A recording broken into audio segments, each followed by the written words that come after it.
പൃഥ്വിരാജ് ആദ്യമായി സംവിധാനം ചെയ്ത ലൂസിഫർ പുറത്തിറങ്ങിയത് 2019-ലാണ്. മുരളി ഗോപിയുടെ തിരക്കഥ. നിർമ്മാണം ആന്റണി പെരുമ്പാവൂർ. നായകൻ മോഹൻലാൽ. ചിത്രത്തിൽ ശ്രദ്ധേയമായ വേഷമായിരുന്നു ടോവിനോ തോമസിന്റേത്. ജിതിൻ രാംദാസ് എന്ന രാഷ്ട്രീയക്കാരനായിരുന്നു ടോവിനോ. ലൂസിഫർ തനിക്ക് മൈലേജ് ഉണ്ടാക്കി തന്ന ചിത്രമാണെന്ന് വെളിപ്പെടുത്തുകയാണ് ടോവിനോ. എമ്പുരാന്റെ ടീസർ ലോഞ്ചിൽ സംസാരിക്കുകയായിരുന്നു അദ്ദേഹം. ഈ സിനിമയിലൂടെ നീ നല്ല കയ്യടി വാങ്ങും എന്ന് ആദ്യമേ പറഞ്ഞിരുന്നു.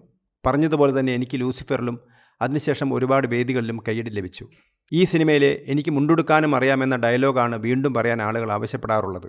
ഏത് സിനിമയുടെ പ്രൊമോഷന് പോകുമ്പോഴും ഉദ്ഘാടനത്തിന് പോകുമ്പോഴും അങ്ങനെ തന്നെയാണ്. സ്റ്റേജിൽ പ്രേക്ഷകരുടെ ആവശ്യത്തെ തുടർന്ന് ഞാൻ ഏറ്റവും കൂടുതൽ പറഞ്ഞിട്ടുള്ളത് ആ ഡയലോഗ് തന്നെയാണ്. അത്രയും വിസിബിലിറ്റിയും റീച്ചും എനിക്ക് ഉണ്ടാക്കി തന്നിട്ടുള്ള സിനിമയാണ് ലൂസിഫർ. അത്ര വലിയ ഇമ്പാക്റ്റ് ഉണ്ടാക്കി തന്നെങ്കിലും അതിൻ്റെ പ്രഷറോ കഷ്ടപ്പാടോ എനിക്കുണ്ടായിരുന്നില്ല. 10-15 ദിവസമാണ് ഞാൻ ആ സിനിമയിൽ അഭിനയിച്ചത്. പക്ഷേ ആ കഥാപാത്രത്തിൻ്റെ ഇമ്പാക്റ്റ് വളരെ വലുതായിരുന്നു. അതേ പ്രതീക്ഷയോടെ തന്നെയാണ് ഞാൻ എമ്പുരാനെയും കാണാൻ പോകുന്നത്, ടോവിനോ പറഞ്ഞു.